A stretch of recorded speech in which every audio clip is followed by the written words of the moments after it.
شکریہ امتیاز نقوی صاحب اور حلیمہ سعدیہ صاحبہ. ناظرین آپ خبریں سن رہے تھے اور واپس سب گفتگو کا سلسلہ شروع کرتے ہیں. اور آپ کو معلوم ہے کہ آج ہمارا بنیادی ٹاپک جو ہے وہ ہاؤسنگ کے حوالے سے ہے. لیکن پروگرام کو آگے بڑھانے سے پہلے حسب معمول قائد اعظم کی ایک کوٹیشن آپ کی خدمت میں پیش کرتا ہوں. قائد اعظم نے پاکستان کے اسٹرانگ ڈیفنس کے حوالے سے کہا کہ it is a bulwark of against aggression. یہ انہوں نے کہا کہ ایک جو تقریب ہوئی تھی انہوں نے ایڈریس کیا تھا دلاور ایک جہاز تھا وہ پاکستان نیوی کو دیتے ہوئے 23 جنوری 1948 کو انہوں نے فرمایا every one of you has an important role to play in strengthening the defence of the country and your watchwords should be faith discipline and self sacrifice. You will have to make up for the smallness of your size by your courage and selfless devotion to duty for it is not life that matters but the courage fortitude and determination you bring to it. یہ ان کے الفاظ ناظرین بڑے خوبصورت الفاظ اور انہوں نے بیسکلی جو بات کی وہ یہ ہے کہ کریج فورٹیچیوڈ اینڈ ڈٹرمینیشن جو ہے یہ میٹر کرتی ہے. لائف آپ جس طرح گزارتے ہیں اس میں سب سے بڑی جو چیزیں ہیں وہ یہی میٹر کرتی ہیں کہ آپ کس طرح گزارتے ہیں لائف کو. اور یہی ہمارے لیے سبق ہے آج بھی. اور اسٹرانگ ڈیفنس جو ہے وہ انہوں نے کہا ہے کہ it is a bulwark against aggression. Aggression کو روکنے کے لیے سب سے بڑی بات ہے کہ آپ خود اتنے مضبوط ہوں کہ کوئی آپ کی طرف میلی آنکھ سے دیکھے بھی نہیں. یہ الفاظ سن کے اور آپ واپس چلتے ہیں پروگرام کو آگے بڑھانے کی خاطر. اور اس ہاؤسنگ کے مسئلے کو آج ہم ٹیکل کرنے کی کوشش کریں گے اور اس کے اوپر گفتگو کرنے کے ہمارے ساتھ اسٹوڈیوز میں موجود ہیں جناب عبدالرؤف چودھری صاحب سیکرٹری ہیں فیڈرل سیکرٹری ہیں ہاؤسنگ اینڈ ورکس کے. السلام علیکم. وعلیکم. کیسے ہیں جی آپ؟ جی تھینک یو. تو صاحب ہاؤسنگ کا مسئلہ ایک خاصا بڑا مسئلہ ہے. میں نے جیسے پہلے انٹروڈکشن میں بھی کہا تھا کہ پاپولیشن بڑھتی جا رہی ہے خاص طور پہ اربنائزیشن کا جب ہم پروسیس دیکھتے ہیں کہ مشروم گروتھ ہے ہر طرف دیکھتے ہیں تو وہ گھر بن رہے ہیں کسی طرف جناب سلمز بن رہے ہیں کچی آبادیاں یہ سارا کچھ. یہ ایک اس کی ساتھ ساتھ جیسے یہ پاپولیشن گروتھ ہو رہی ہے ساتھ ساتھ یہ مسائل کی بھی گروتھ ہو رہی ہے. تو 2001 میں جو نیشنل ہاؤسنگ پالیسی بنائی گئی تھی 22 جون کو وہ اس کے مطابق جو فگرز ہیں وہ بھی میں آپ کو بتاتا ہوں ابھی تھوڑی دیر تک. لیکن اس وقت جو صورتحال ہے وہ ہم اس کو کیسے سم اپ کر سکتے ہیں کہ کیا ہم ریڈی ہیں یہ جو آج ایکسپلوژن ہوا ہے پاپولیشن کا آہستہ آہستہ بڑھ رہا ہے اس کو کیٹر کرنے کے لیے؟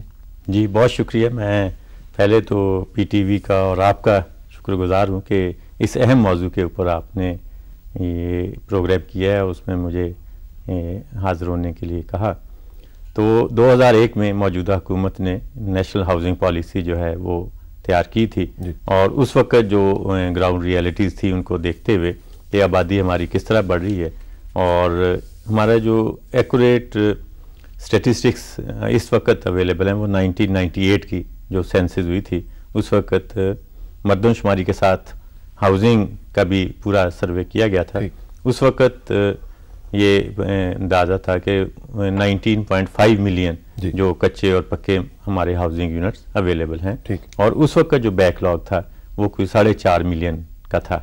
اور یہ بھی اندازہ لگایا گیا کہ جس طرح آبادی شہروں میں شفٹ ہو رہی ہے تو ہمیں ہر سال تقریباً 5 لاکھ 500,000 گھر بننے چاہیے جبکہ گورنمنٹ اور پرائیویٹ سیکٹر مل کے تقریباً 3 لاکھ گھر ایڈ ہو رہے تھے اور اس طرح جو بیک لاگ تھا وہ بڑھ رہا تھا. اور اس میں بڑے کمپریہنسو وہ پالیسی میں کہتا ہوں دی گئی اور اس میں بہت سارے جو ایشوز ہیں اس سے ہاؤسنگ کے بارے میں فنانس کا ہے زمین کا ہے اور پھر اس کے بعد ہمارے یہ کرایہ داری کے لاز کا ہے ان سب کے اوپر بڑے اچھی تجاویز دی گئیں.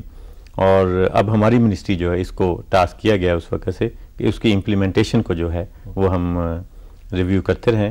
ایک وزیر صاحب کے زیر صدر ایک کمیٹی بھی اس میں بنائی گئی ہے جس میں تمام صوبوں کے نمائندے شامل ہیں جس میں بینکس کے نمائندے شامل ہیں ہاؤس بلڈنگ والے شامل ہیں اور باقی متعلقہ ادارے جو ہیں نا شامل ہیں.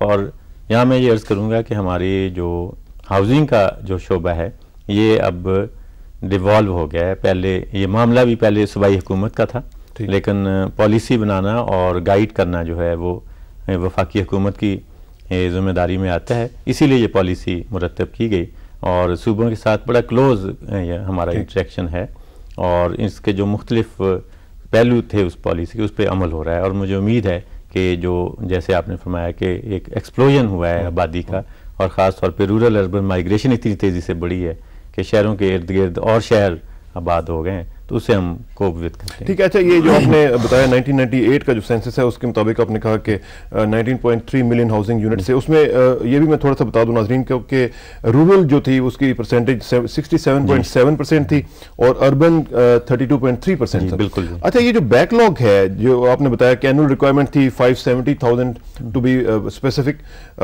جو پروڈکشن ہماری تھی وہ تھی 300,000 اور بیک لاگ جو تھا وہ 270,000 کا تھا. اچھا اب اس کے لیے ایک خاص جو اسٹریٹجی بنائی گئی ہے, مجھے یہ بتائیں کہ وہ کس حد تک افیکٹو ہے کہ ابھی ہم یہ کہیں کہ جی ابھی 2001 کے بعد آج 2007 ہے تو ہم کہاں تک پہنچے ہیں اس کو اچیو کرنے کی حد تک؟ نہیں, جس طرح آپ نے کہا یہ بیک لاگ جو ہے یہ سال کا گیپ ہے جو آپ فرما رہے تھے کہ تقریباً 2.5 لاکھ مکان جو ہے ہر سال اس میں کمی ہو رہی ہے, تو بیک لاگ بڑھ رہا ہے. بالکل 4.5 تھا, اب ہمارا خیال ہے کہ وہ 6 پہ یا 6 سے بھی اوپر پہنچ گیا 6 ملین. تو گورنمنٹ کا رول جو ہے اب اس میں فیسیلیٹیٹر کا ہے, یعنی گورنمنٹ نے خود جو ہے مکان بنانے اور بنا کے لوگوں کو, جو پہلے پالیسی مختلف حکومتوں نے وہ نہیں ہے بلکہ یہ کہا گیا ہے کہ ہم اس میں فنانسز جو ہیں اس کو آسان کریں, زمین کی اویلیبلٹی بہتر کریں, تو اس پہ کام ہو رہا ہے. مثلا لینڈ بینکس جو ہیں یہ کانسیپٹ دیا گیا ہے کہ شہروں کے ارد گرد جو ہے اگر اسٹیٹ لینڈ اویلیبل ہے تو اس کو ریزرو کیا جائے ہاؤسنگ کے لیے اور دیا جائے پرائیویٹ لوگوں کو, اور اگر نہیں ہے تو خرید کے اس طرح بینک بنائیں گے پرائیویٹ لوگ. جی بنائیں گے, پھر وہ پبلک پرائیویٹ پارٹنرشپ اور اس طرح کا. اور پنجاب گورنمنٹ نے اور سندھ نے اس پہ کافی اب تو اس کو ریگولیٹ کون کرے گا؟ اس پہ صوبائی حکومتیں کریں گی. صوبائی حکومتیں, کیونکہ زمین جتنی بھی ہے ہماری وہ صوبائی حکومتوں کے پاس ہے, تو انہوں نے جہاں سرکاری زمین ہاؤسنگ کے لیے موزوں ہے وہ متحد کر دی ہے, اور جہاں نہیں ہے وہاں دوسری زمینیں لے کے اس طرح بنائے جا رہے ہیں کہ وہ مختلف آسان ریٹس پہ دیے جائیں گے, اور پرائیویٹ سیکٹر والے پہ وہاں. فیڈرل گورنمنٹ کا پھر کیا رول ہوگا اس میں؟ ہمارا اوور آل کوآرڈینیشن اور فنانسنگ کا, مثلا بینکوں کے ساتھ, اور ہم نے ڈیوٹیز بڑی کام کروائی ہیں جو ایک وقت میں کوئی 15-16% تھی ٹرانسفر کے اوپر, اب وہ اس کو ریشنلائز کرتے ہوئے تقریباً 3-4 پہ لے آئے. تو یہ جو پہلے بے نامی ٹرانزیکشن ہوتی تھی اس کو بھی ختم ہو جائے گا, اور اس کی جو ملکیت ہے وہ اصل آدمی کے نام رہے گی, اور کمپیوٹرائز بھی کیا جا رہا ہے, وہ بھی اگرچہ صوبے ہی کر رہے ہیں لیکن سارا لینڈ ٹائٹلنگ کو بہتر کیا جا رہا ہے تاکہ وہ ایشوز نہ ہوں. سر یہ اربن لینڈ کو یا رورل لینڈ جو اربن کو اس وقت اربن کو کمپیوٹرائز بھی آپ جی کر رہے ہیں. یہ تو خاصا بڑا پروجیکٹ ہے, اس کو کرنے میں بھی خاصا مسئلہ پڑے گا اور دیر بھی لگے گی. ناظرین یہ ایک خاصا سینسٹیو ایشو ہے, اس پہ مزید ہم بات کریں گے, لیکن کمرشل بریک کا وقت آ چکا ہے اور ایک وقفہ لیتے ہیں, اس کے بعد واپس آتے ہیں. پلیز سٹ, آئی ول بی رائٹ بیک. زندگی کو خوبصورت رکھنے کے لیے آپ کم بچے پیدا کریں تو آپ ان کی تعلیم, ان کی صحت اور ان کے ہر چیز پہ توجہ دے سکیں گے اور خوشحال زندگی نکال سکیں گے.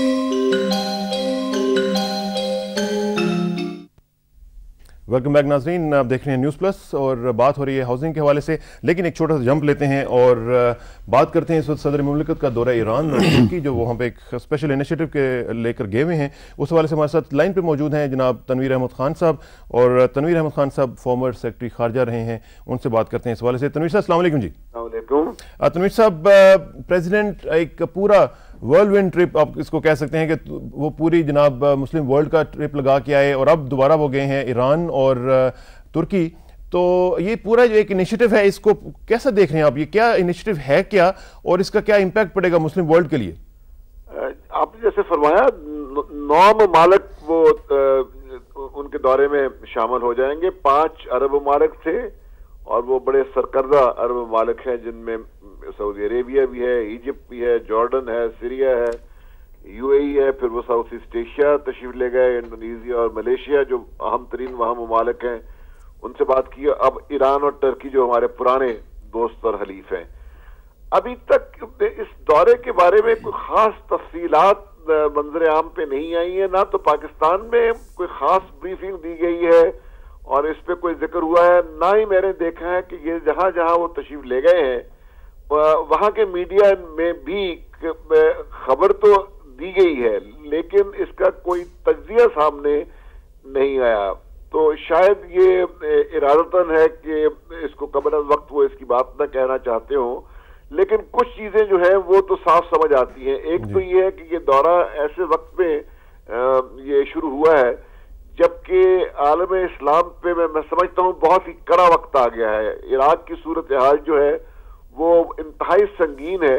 اس میں ہم تو ایک برس سے یہ بات کہہ رہے ہیں کہ شاید وہ 3 حصوں میں تقسیم ہو جائے, اور اب تو جو صورتحال ہے وہ اس سے کہیں زیادہ ابتر دکھائی دیتی ہے. محض صرف تقسیم کی بات نہیں ہے, ایک اچھی خاصی سیکٹیرین شیعہ سنی سول وار ہو رہی ہے, ایتھنک کلینزنگ ہو رہی ہے, اور ہر روز تفصیلات آتی ہیں کہ جو دارالخلافہ ہے بغداد, اس میں بھی جو نیبرہڈز ہیں وہ خالی ہوتے جا رہے ہیں دوسرے سیکٹ سے, اور ایک سنگل سیکٹ نیبرہڈز بنتے جا رہے ہیں, اور تقریباً 8% جو عراقی ہیں وہ ملک سے باہر پناہ لینے پہ مجبور ہو چکے ہیں. لیکن اس میں جو اسپیکولیشنز ہیں تنویر صاحب, جو پریزیڈنٹ کا ٹرپ ہے اور انیشیٹو ہے, زیادہ تر کہا جا رہا ہے کہ فلسطین کے حوالے سے کچھ انیشیٹو ہے یہ, اور مسلم ورلڈ میں کنفرنٹیشنسٹ کورس کو چھوڑ کے ریکنسیلیٹری کورس کو اپنانے کی بات کی جا رہی ہے. دیکھیے اس میں جی یہ تو سمجھ آتی ہے کہ ان کے لیے جو مرکزی نقطہ ہے وہ فلسطین ہے, وہ ایک حد تک درست ہے, کیونکہ تمام جو مشرق وسطیٰ کے جھگڑے ہیں ان کا جو روٹ کاز ہے وہ فلسطین ہے. تو باقی تو جو کشمکش ہے وہ بڑھتی گئی ہے, قابو سے باہر ہوتی گئی ہے, لیکن جو منبع ہے تمام مسائل کا وہ تو یقیناً فلسطین کا ہے. لیکن فلسطین کے بارے میں یہ کوئی ایسا کوئی یعنی معاملہ نہیں ہے کہ اسلامک دنیا میں کوئی اتفاق رائے نہیں ہے. اسلامک کانفرنس جو ہے, organisation of Islamic conference OIC, اس کے بے شمار ریزولوشن موجود ہیں, عرب لیگ کے ریزولوشن موجود ہیں, اور سب سے اہم جو چیز ہے وہ تو ہے کہ ایک سعودی انیشیٹو پہ ایک عرب فارن منسٹرز کا, اور جس کو ان کے سربراہوں نے بھی اس کی تصدیق کی, ان کا 2002 کا ایک بہت بڑا انیشیٹو ہے جس میں کہ یہ پیشکش کی گئی تھی کہ اگر اسرائیل 1967 کی بارڈرز پہ 6 دن کی جو جنگ تھی اس سے پہلے واپس چلا جائے تو تمام عرب ممالک جو ہیں وہ اسرائیل کو تسلیم کر لیں گے, اور باقی تمام اسلامی ممالک سے بھی کہیں گے کہ فوری طور پہ ان کو تسلیم کر لیا جائے. تو میں نہیں سمجھتا کہ اسلامی دنیا میں کوئی اختلاف ہے فلسطین کے مسئلے پہ. پرابلم تو بالکل دوسری جانب سے آ رہا ہے. پرابلم تو یہ ہے کہ اسرائیل جو ہے وہ کسی بات چیت کے لیے تیار نہیں ہے. پہلے انہوں نے کہا کہ ہمارے پاس انٹرلوکیٹر کوئی نہیں ہے, فلسطین میں چونکہ جمہوریت نہیں ہے, اور امریکہ نے بھی یہی کہا, تو ہم کس سے بات کریں. یاسر عرفات سے انہوں نے کہا کہ ہم بات کرنے کو تیار نہیں ہیں کیونکہ وہ انتہا پسند ہیں. بہرحال وہ اس دنیا سے چلے گئے. الیکشن ہوا, بہت آزاد الیکشن ہوا, حماس نے الیکشن جیتا, اور اگلے ہی روز سے یہ کوشش شروع ہو گئی کہ حماس کی جو حکومت ہے اس کو گرانا ہے اور اس کو ختم کرنا ہے, اور اس کے لیے ایک انٹرنیشنل بائیکاٹ ہے. اسرائیل نے ایک اسٹیٹ آف سیج کی ہوئی ہے, بار بار حملے کیے ہیں. تنویر صاحب, یہ جو آپ نے پوائنٹ آؤٹ کی ہے بات, doesn't it look very weird کہ آپ ایک جماعت جو ہے وہ چاہے جو بھی ہے عوام کی بیکنگ کے ساتھ پاور میں آتی ہے, اور آپ اسی جس طرح آپ نے کہا کہ دوسرے دن اس کو گرانے کی کوشش شروع کر دیتے ہیں, اور ساتھ آپ یہ بھی کہتے ہیں کہ we are champion of democracy in the world, اور ساتھ آپ یہ بھی کہتے ہیں کہ جی یہ پورے مڈل ایسٹ میں ڈیموکریسی لانی ہے. جب ڈیموکریسی آتی ہے تو اس کو آپ انڈو کرنے کی کوشش کرتے ہیں. جی بالکل, اسی لیے جو کم از کم میرے جو عرب دوست ہیں وہ تو یہی کہتے ہیں کہ اگر آپ کا ملک کوئی رول پلے کرنا چاہتا ہے تو آپ کے اچھے تعلقات ہیں امریکہ سے, آپ امریکہ سے بات کریں کہ وہ آنکھ بند کر کے اسرائیل کی جو حمایت کرتا ہے اس سے دستبردار ہو جائے. ابھی حال ہی میں انہوں نے پھر ویٹو کا استعمال کیا ہے سیکیورٹی کاؤنسل میں کہ وہ کسی بات کو تو آگے جانے نہیں دیتے. تو یہ میں سمجھتا ہوں کہ اگر پاکستان کو کوئی رول ادا کرنا ہے تو وہ اسی صورت میں وہ رول بنتا ہے اگر ہمارا کوئی لیوریج ہو کہ واشنگٹن میں ہم لوگوں کو سمجھائیں کہ آپ کی یہ جو یک طرفہ پالیسیاں ہیں ان کی وجہ سے پورے خطے کا امن برباد ہو رہا ہے, ان پہ نظر ثانی کی جائے. بالکل ٹھیک ہے تنویر صاحب, آپ کا بہت شکریہ, انشاءاللہ آپ سے رابطہ رہے گا. جی thank you very much. Tanveer صاحب بتا رہے تھے کہ اگر لیوریج ہو تو امریکہ کو بتایا جائے کہ وہ اپنا جو کردار ہے اس کو بہتر بنائے, اور مڈل ایسٹ میں اور باقی ریجنز میں خاص طور پہ جو اسلام بیشنگ اور مسلم بیشنگ کی جو پالیسیز ہیں ان کو ٹھیک کرے.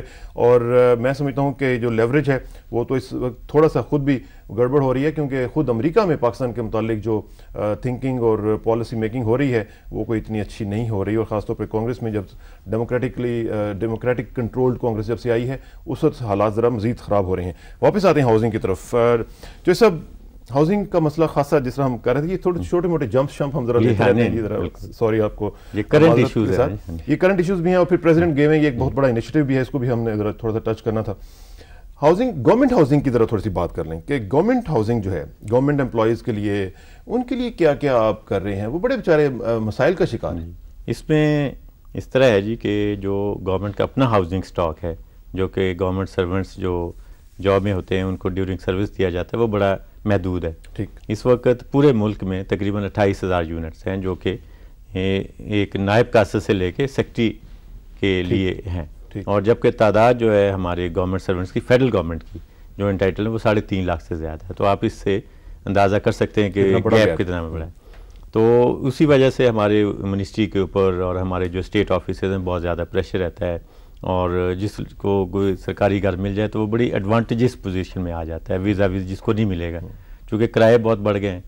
تو اس کو یعنی مد نظر رکھتے ہوئے بہت پہلے حکومت نے 1988 میں ایک فیصلہ کیا اور ایک فاؤنڈیشن بنائی، فیڈرل گورنمنٹ امپلائیز فاؤنڈیشن، کہ جس طرح آرمی میں ایک ریٹائرمنٹ کے وقت گھر جو ہے یا فلیٹ دیا جاتا ہے، اسی طرز پہ گورنمنٹ کے ملازمین کو دیا جائے.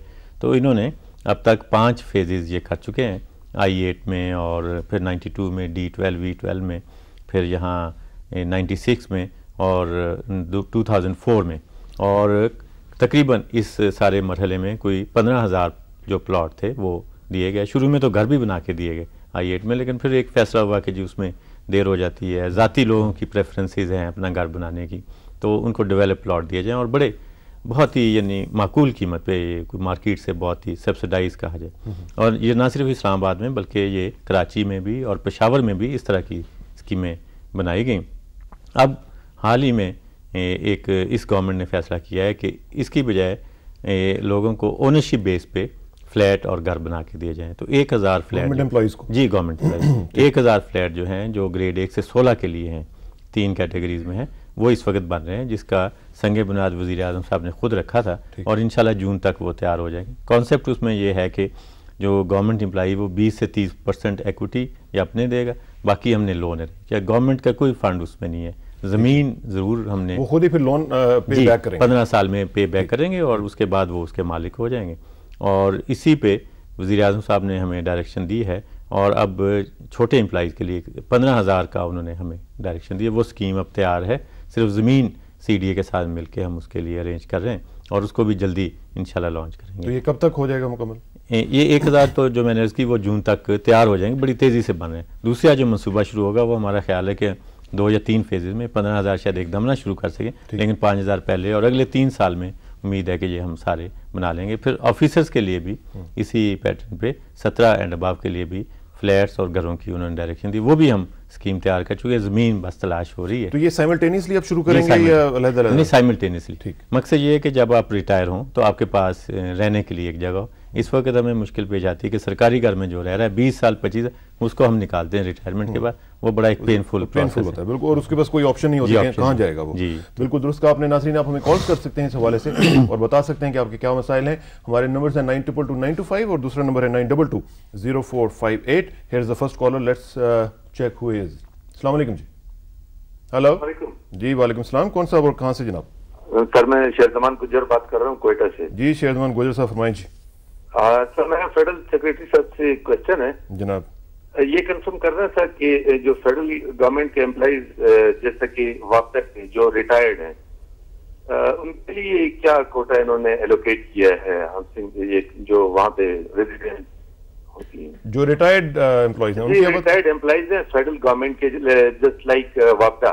ٹھیک ہے ٹھیک ہے، میں ان کے لیے کوئی کوٹا انہوں نے لوکیٹ کیا ہے؟ چلیں پوچھ لیتے ہیں. Thank you very much for your call. جی شیر زمان صاحب نے جو کہا یہ ہر اسکیم میں فرق تھا، لیکن ہماری جو اس وقت اسکیم چل رہی ہے اس میں جو کارپوریشنز کے امپلائیز ہیں ان کے لیے 8% کوٹا رکھا گیا ہے، جو ریٹائرڈ ہوں گے، نہیں ٹوٹل. اور اسی طرح جو ریٹائرڈ کے لیے کوٹا اس میں بھی اتنا ہی رکھا گیا 8%. اور اس میں ایک چیز مجھے ذرا بتائیں صاحب کہ یہ جو آپ نے کہا کہ ہم لوگوں کو گھر دیتے ہیں، اب اس میں بڑے مسائل چل رہے ہیں کہ اب جس کو آپ ہاؤس رینٹ دیتے ہیں اور جس کو آپ گھر دیتے ہیں، اس میں زمین آسمان کا فرق آ جاتا ہے. اب جس کو تو گھر مل گیا اس کی تو یاشی ہوگی، اور جس کو نہیں ملا اس کو اتنے پیسے نہیں ملتے کہ وہ جا کے کرایہ پہ جا کے گھر لے سکے. اب یہ ڈسکرپنسی ہے میرا خیال ہے کہ جس کو دور کرنے کی ضرورت ہے. یہاں پہ ہم یہ بھی سن رہے ہیں کہ جن لوگوں کے پاس گھر ہیں, سرکاری ملازمین کے پاس, انہوں نے اپنے گھروں میں 2-3 کمرے اور بنا کے وہ کرائے پہ چڑھا دیے ہوئے ہیں, پھر وہ گھر خالی بھی نہیں کرتے ہیں. پھر ایک عجیب سی پالیسی کی اس میں کوئی فریم ورک ہے؟ ہاں نہیں, یہ آپ نے جو اشارہ کیا ہے یہ بالکل صحیح ہے, چونکہ شارٹیج اتنی زیادہ ہے جیسے میں نے عرض کی کہ جس کو گھر مل جاتا ہے تو وہ اس کی جو تنخواہ سے ڈیڈکشن ہے وہ ہوتی ہے پلس 5% وہ پے کرتا ہے, اور جس کو نہیں ملتا اس کو صرف 45% دیا جاتا ہے. تو وہ اگر بازار میں جائے تو ڈسکرپنسی ہے نا, ڈسکرپنسی بڑی بہت بڑی کرنے کی ضرورت ہے اس کی ہے, اور اس کے لیے بھی ہم نے ایک پرپوزل بنائی ہے جو کہ اس وقت ہماری فنانس اور دوسرے ڈپارٹمنٹ سے چل رہی ہے. ہمارا یہ اس میں پرپوزل ہے کہ اس کو مانیٹائز کر دیا جائے, اور یہ جو ہم ہائر کرتے ہیں پھر اس کو کہتے ہیں جی اتنے باتھ روم ہونے چاہیے, اتنا کورڈ ایریا ہونا چاہیے, اور لوگ گورنمنٹ کو دینے کے لیے تیار بھی نہیں ہوتے, تو ہم جس کو پارٹ آف دی پے دے دیا جائے جو بھی ہم دینا چاہتے ہیں. اس کا جو ایک اور امپیکٹ یہ بھی پڑ رہا ہے کہ جو عام آدمی ہے, جو امپلائیز نہیں ہے, یہ کرائے چونکہ آپ لوگ 6 مہینے کے ایڈوانس بھی دے دیتے ہیں اور گھر بھی اس کو دے دیتے ہیں لے کے, تو جو عام آدمی ہے وہ کرایہ دار کہتا ہے مجھے تو ادھر سے 6 مہینے کا ایڈوانس بھی مل رہا ہے, پیسے بھی مل رہے ہیں, زیادہ مل رہے ہیں, میں آپ کو کیوں کرایہ دوں؟ یا آلریڈی اگر کسی کو کرایہ پہ وہ دے چکا ہوا ہے اور ان دا مین ٹائم اس کو آفر ملتی ہے کسی سرکاری ملازم سے, تو وہ اس کو کہتا ہے کہ میرے بیٹے کی شادی ہو رہی ہے, آپ ذرا گھر خالی کر دیں تو آپ چلے جائیں. جی اسی کو لانگ ٹرم بیسس پہ حل کرنے کے لیے یہی پرپوزل ہم نے بنائی ہے. اس پہ بڑا سیریسلی کام ہو رہا ہے, اور جتنے بھی متعلقہ محکمے ہیں کہ مانیٹائز کر دیا جائے. اگر ایک سیکٹری کو 25,000 کی انٹائٹلمنٹ ہے تو بجائے کہ گھر وہ لے اور ہمارے اس کو 25,000 پارٹ دی, پھر وہ اس کی اپنی ڈسکریشن سویٹ ول ہے, وہ 50,000 کا لے لے یا جیسے بھی لانا چاہے. اس سے بھی ہمارا خیال ہے کہ کرائے ذرا کم ہوں گے اور یہ جو اس میں ہیلتھ پریکٹسز ہیں وہ بھی کم ہوں گی. چلیں یہاں پہ کالرز کا سلسلہ جاری ہے اور دیکھتے ہیں کہ ہمارے ساتھ کون کالرز ہیں اور کیا کہنا چاہتے ہیں. السلام علیکم. جی السلام علیکم. جی میں ستار نوشہرہ سے بول رہا ہوں. جی ستار صاحب نوشہرہ سے. میں نے سے یہ پوچھنا ہے کہ جو اوورسیز کو زون 5 میں زمین رعایت ہوئی ہے اس کا کیا پروگریس ہے, کچھ سیٹل ہوا ہے کہ نہیں ہے اوورسیز کے لیے زون 5 میں پروگریس ہے؟ Thank you very much. جی یہ ڈائریکٹلی تو میرے متعلقہ نہیں, لیکن مجھے تھوڑا سا علم ہے. زون 5 میں جو اس کی پاکستان اوورسیز فاؤنڈیشن ہے, انہوں نے اپنی ایک کافی بڑی اسکیم ایک تیار کی ہے جس میں اوورسیز پاکستانیز کو پلاٹ دیے گئے. وہاں پانی کا مسئلہ تھا جو کہ اب انہوں نے ریزالو کر لیا ہے. اسکیم ان کی اپروو ہے CDA سے, اور اس پہ اب کام بھی ڈیولپمنٹ شروع ہے, اگرچہ وہ کافی لیٹ ہو گئی ہے, لیکن پانی کا وہاں سورس نہیں تھا جس کو انہوں نے ٹیپ کر لیا ہے. تو اب انشاءاللہ جلدی وہ اس کو اس پوزیشن میں ہوں گے کہ لوگوں کو وہ دے سکے. اچھا چوہدری صاحب میں واپس آؤں گا اسی پوائنٹ کے اوپر جو ہم بات کر رہے تھے, یہ کرایوں کی وجہ سے جو صورتحال بن رہی ہے عام آدمی کے لیے. اب اس سے جو لوور مڈل کلاس ہے اس کا اسلام آباد میں رہنا جو ہے وہ تقریباً ناممکن ہو چکا ہے. اب ان کو یا تو پنڈی جانا پڑتا ہے یا پھر کہیں وہ پتہ نہیں کیسے پھر گزارا کرتے ہیں. اس کے لیے جو آپ کہہ رہے ہیں کہ پالیسی بنائی جا رہی ہے اس میں کیا آپ میرٹ رکھیں گے, کیا اس کو آپ فریم ورک اس کا کیا بنے گا کہ آپ کہہ رہے ہیں کہ مانیٹائز کر دیں کہ جی پیسے ان کو دے دیں. اب اس میں کچھ لوگوں کا یہ خیال ہے کہ جناب ایسا ممکن نہیں ہو سکے گا, کیونکہ ظاہر ہے کہ بیوروکریسی ہمارے ملک میں تو بیوروکریسی آپ کو پتہ ہی کیسی ہے, آپ خود ماشاءاللہ بیوروکریٹ, تو اس میں کیا چانسز ہیں اس طرح کی پالیسی کے ان پلیس آنے کے؟ نہیں, یہ پالیسی جو ہے اس پہ تو کافی ڈیولپمنٹ ہو چکی ہے فنانس کے ساتھ اور باقی منسٹریوں سے, اور ہمارا تو یہی اس میں تجویز ہے کہ ہم اس کو پارٹ آف دی پے دے دیا جائے, پھر اس کی اپنی ڈسکریشن ہو کہ اگر وہ اسلام آباد میں رہنا چاہے, پنڈی میں رہنا چاہے, کسی جگہ وہ قیام کرنا چاہے. لیکن جو آپ نے اشارہ کیا کرایوں کی طرف, وہ تو یہاں لمیٹڈ سپلائی کی وجہ سے ہے, اور CDA مختلف وجوہات کی وجہ سے کوئی نیا سیکٹر نہیں کھول سکے.